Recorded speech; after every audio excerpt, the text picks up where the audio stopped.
কোনো ধৰণৰ apps install নকৰি আপোনালোকে আপোনাৰ মোবাইলত থকা বেটাৰীটো চাৰ্জ কেনেকৈ সেভ কৰিব বা ৰাহি কৰিব তাৰ বাবে মই আজি আপোনালোকক কিছুমান টিপছ দিম আৰু আপোনালোকে এই টিপছবোৰ ফলো কৰি আপোনাৰ মোবাইলত থকা বেটাৰীটো চাৰ্জ কিছু পৰিমাণ হ'লেও সেভ কৰিব পাৰিব।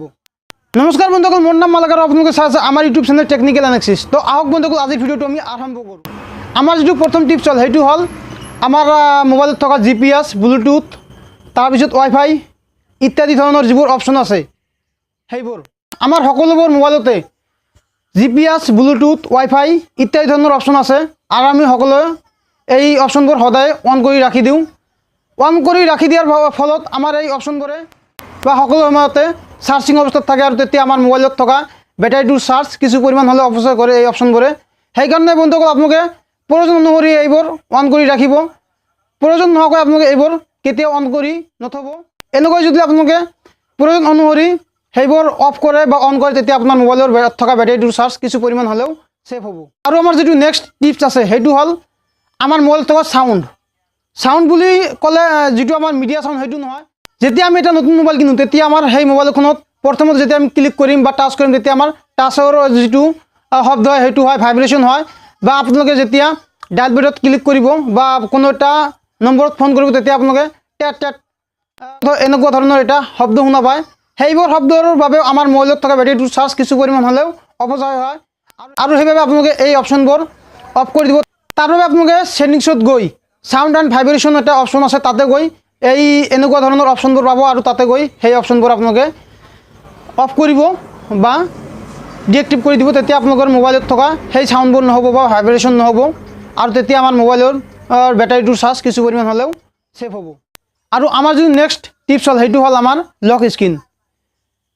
আমি মোবাইলটো যেতিয়া ইউজ কৰা বাদ দিম বা বন্ধ কৰিম তেতিয়া আমাৰ মোবাইলটো কিমান সময় পিছত অট'মেটিকেলি লক হৈ যাব। কিছুমানৰ 2 মিনিট পিছত হয় লক, কিছুমান 30 ছেকেণ্ড পিছত হয়, কিছুমান 5 মিনিট পিছত হয়।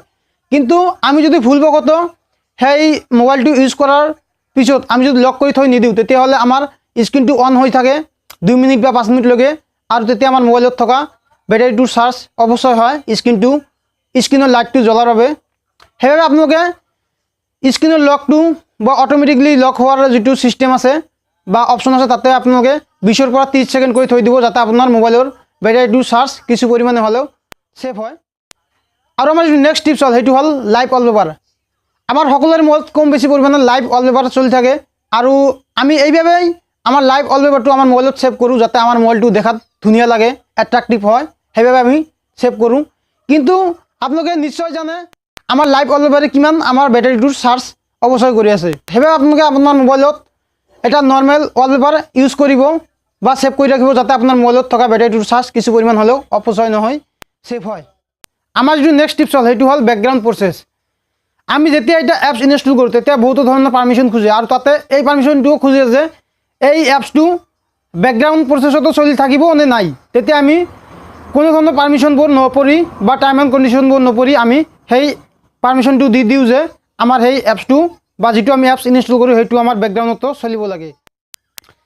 আৰু আপোনালোকে যদি এনেদৰে বা আমি সকলোৱে যদি এনেদৰে 20টামান এপ যদি আমি পাৰ্মিশ্যন দি দিওঁ যে বেকগ্ৰাউণ্ড চলি থাকিব লাগে তেতিয়া আপোনালোকে ভাবক যে আমাৰ 20টামান যদি বা 10টাই ধৰক যদি আমাৰ সেই এপছবোৰ বেকগ্ৰাউণ্ডত চলি থাকে তাৰ বাবে আমাৰ পাৱাৰৰ দৰকাৰ আছে আৰু তাৰ বাবে আমাৰ মোবাইলৰ বেটাৰীটোৰ চাৰ্জ অপচয় হ'বই কিছু পৰিমাণ হ'লেও। সেইবাবে আপোনালোকে এই এপছবোৰ নচলাৰ বাবে আপোনালোকে বেকগ্ৰাউণ্ড প্ৰচেছৰবোৰ বা বেকগ্ৰাউণ্ড প্ৰচেছটো অফ কৰি দিব আৰু তাৰ বাবে আপোনালোকে ছেটিংছত যাব আৰু তাতে গৈ এবাউট অপশ্যনত যাব। এবাউট অপশ্যনত গৈ তাতে আপোনালোকে দেখা পাব বিল্ড নাম্বাৰ, তাতে আপোনালোকে 6বাৰ বা 7বাৰমান ক্লিক কৰাৰ পিছত আপোনালোকৰ ডেভেলপাৰ অপশ্যনটো অন হৈ যাব আৰু তলত দেখা পাব যে বেকগ্ৰাউণ্ড প্ৰচেছ লিমিট আৰু তাতে আমাৰ লিখা আছে ষ্টেণ্ডাৰ্ড লিমিট।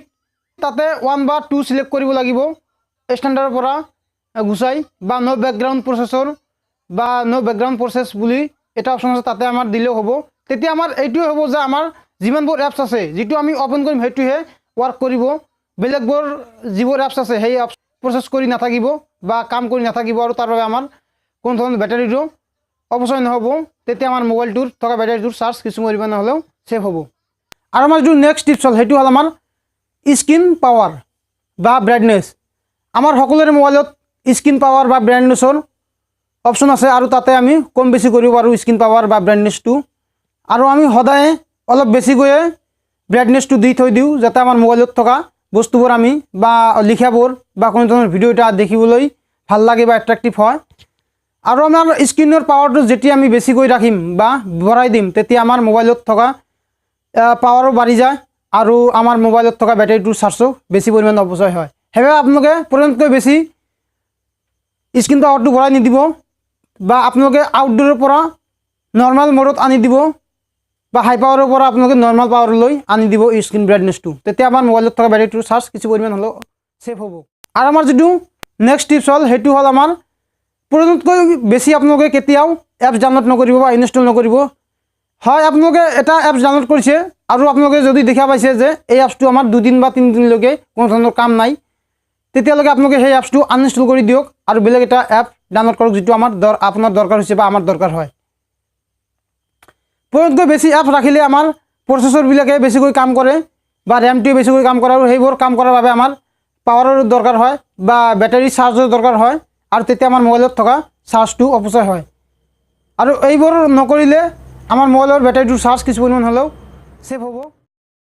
মই আপোনালোকক যিবোৰ টিপছ ক'লোঁ, সেইবোৰ যদি আপোনালোকে ফ'ল' কৰে, তেতিয়াহ'লে আপোনালোকৰ মোবাইলত থকা বেটাৰীটোৰ চাৰ্জ 100% ছেভ নহ'লেও কমচে কম 30%টো ছেভ হ'বই। আৰু আপোনালোকে যদি এইবোৰ টিপছ ফ'ল' কৰিব নিবিচাৰে, তেনেহ'লে আপোনালোকে মোৰ দৰে আন এটা মোবাইল ৰাখিব লাগিব, যিটো আপোনালোকে দেখা পাইছে নকিয়া মোবাইল হয়।